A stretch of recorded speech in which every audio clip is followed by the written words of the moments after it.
दोस्तों नमस्कार, मैं डॉक्टर जवाहर इतिहास की पाठशाला आप सभी का स्वागत है। आज हम बात करते हैं साहित्यिक स्रोतों की। पुरातात्विक स्रोत के हमारे सारे कंप्लीट हो गए हैं। साहित्यिक स्रोत हमारे भारतीय इतिहास को जानने के महत्वपूर्ण स्रोत हैं। यद्यपि प्राचीन भारतीयों को लिपि का ज्ञान 2500 ईसा पूर्व में ही था, परंतु हमारी प्राचीनतम उपलब्ध पांडुलिपियां ईसा की 4वीं सदी के पहले की नहीं है तथा ये मध्य एशिया से प्राप्त हुई हैं। यानी भारत से नहीं मिली, मध्य एशिया से प्राप्त हुई हैं। तो 2500 ईसा पूर्व से हमें लिपि का ज्ञान था। भारत में पांडुलिपियां भोजपत्र और ताड़पत्रों पर लिखी मिलती हैं, परंतु मध्य एशिया में जहां भारत से प्राकृत भाषा फैलाई गई थी, ये पांडुलिपियां मेष चर्म काष्ठ फलक पर लिखी गई हैं। किस पे है? पांडुलिपियां भोजपत्र और ताड़पत्र पर लिखी गई हैं। लेकिन जो प्राकृत भाषा मध्य एशिया से मिली हैं, ये पांडुलिपियां मेष चर्म, जो चमड़ा होता है पशुओं का, और काष्ठ फलक, काठ की जो लकड़ी है, उस पर हमें लिखा मिला है। संपूर्ण भारत में संस्कृत की पुरानी पांडुलिपियां मिली हैं, ठीक, परंतु इनमें से अधिकांश दक्षिण भारत, कश्मीर और नेपाल से प्राप्त हुई हैं। हम बात करते हैं संस्कृत की पांडुलिपियों की, तो सबसे प्राचीन है दक्षिण भारत से मिली है, कश्मीर से मिली और नेपाल से मिली है। और हिंदुओं के धार्मिक साहित्य में वेद है, रामायण है, महाभारत है, पुराण है आदि शामिल हैं, ठीक। तो इसमें खास बात यह है, वेद उपवेद उनकी विशेषता है। ध्यान से सुनना, आपको 12 क्वेश्चन यहाँ से मिल जाएंगे। सबसे बड़ा वेद कौन सा, पुराना कौन सा? ऋग्वेद है। उसका उपवेद कौन सा है? आयुर्वेद है। उसकी विशेषता क्या है? चिकित्सा शास्त्र से संबंधित है, यानी मेडिकल से संबंधित है। कौन सा है? ऋग्वेद। उसका उपवेद क्या है? आयुर्वेद है। यजुर्वेद, धनुर्वेद, उसका उपवेद है युद्ध कला से संबंधित, धनुर्विद्या से संबंधित है। सामवेद का उपवेद है गंधर्ववेद, कला एवं संगीत से संबंधित है। अथर्ववेद है, शिल्पवेद कहते हैं, भवन निर्माण कला से संबंधित है, ठीक। और आगे हम इसको पढ़ते हैं।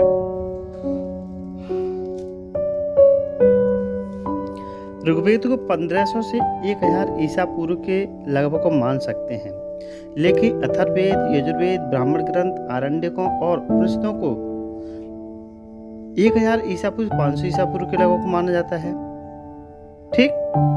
यानी पहला जो वेद है वो हमें 1500 से लेकर 1000 ईसा पूर्व के मानते हैं। और जो बाद के 3 वेद हैं, ठीक, ब्राह्मण ग्रंथ है, आरण्यक, उपनिषद हैं, उनका जो समय है, टाइम पीरियड है, वो है 1000 से 500 ईसा पूर्व के बीच। ऋग्वेद में मुख्यतः देवताओं की जो स्तुतियाँ की जाती हैं, परंतु बाद के साहित्य में स्तुतियों के साथ साथ कर्मकांड है, जादू टोना है, पौराणिक है, आख्यान है, उपनिषदों में है, दार्शनिक चिंतन भी मिलते हैं। जो उपनिषद है उनसे हमें दार्शनिक चिंतन मिलते हैं। वैदिक मूल ग्रंथ का अर्थ समझ में आए, इसलिए वेदांगों अर्थात वेद के अंगभूत शास्त्रों की रचना की गई है। कैसे भी करके हमारी समझ में वेद के अर्थ आया है मूल ग्रंथ, इसलिए वेदांगों और वेद के अंगभूत शास्त्रों की रचना की गई। वेदों का अर्थ समझने, सूक्तों का सही उच्चारण करने के लिए वेदांग की रचना हुई थी। यानी हम वेदों को प्रॉपर समझ जाएं, जान जाएं, ठीक। तो इसलिए हमने वेदांगों की रचना की। कितने वेदांग हैं? 6। वैदिक शब्दों के शुद्ध उच्चारण हेतु इसका निर्माण हुआ है। शिक्षा जो पहला वेदांग है, उसका एक जो शुद्ध है, वैदिक शब्द है, उनका शुद्ध उच्चारण करना ही हमारा शिक्षा है, इसका निर्माण हुआ है।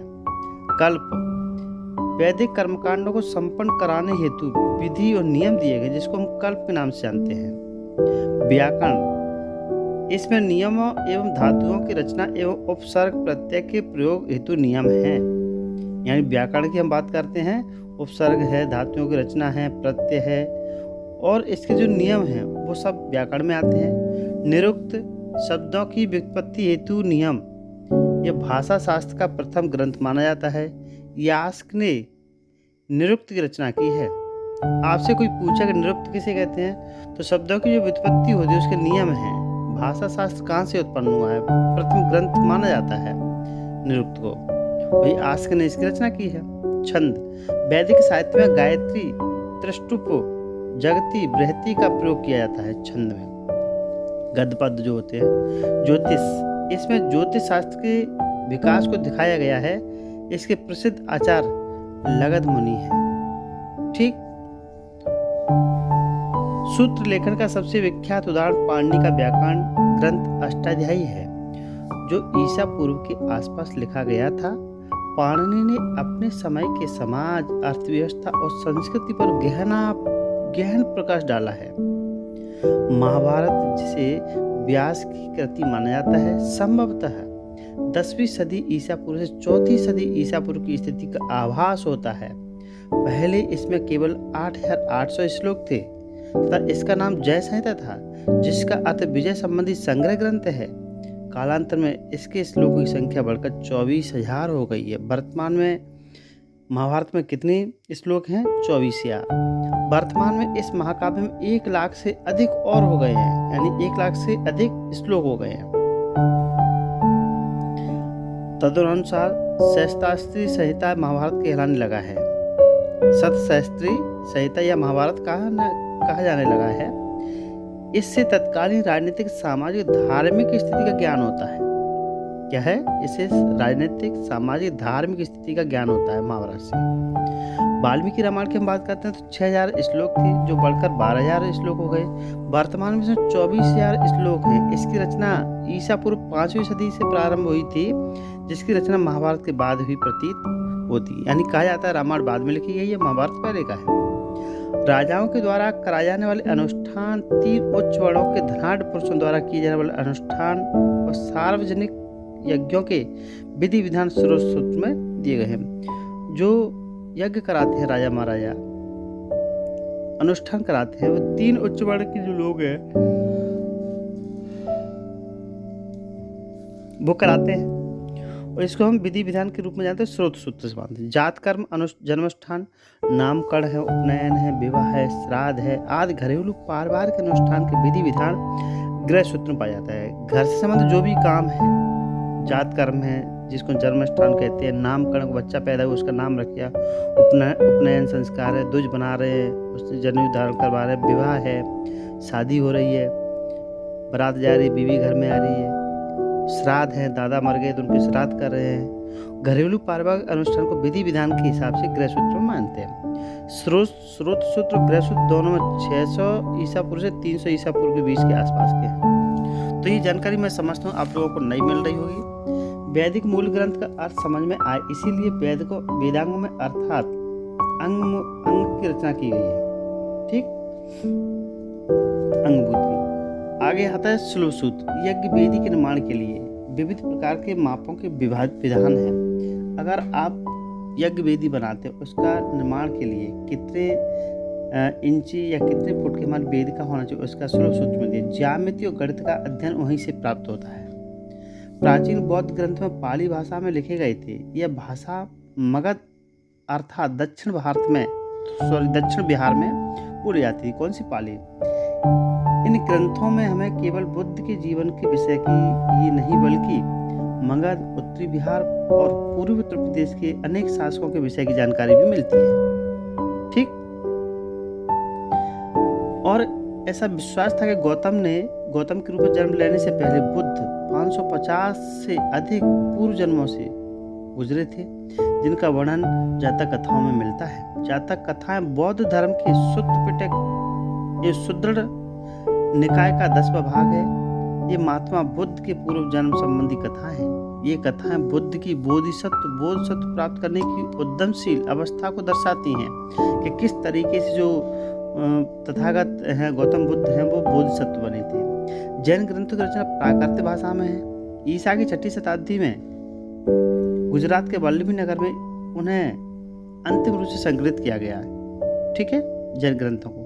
धर्मसूत्र, स्मृतियाँ, टीकाएं, इन तीनों को मिलाकर के धर्मशास्त्र कहा जाता है।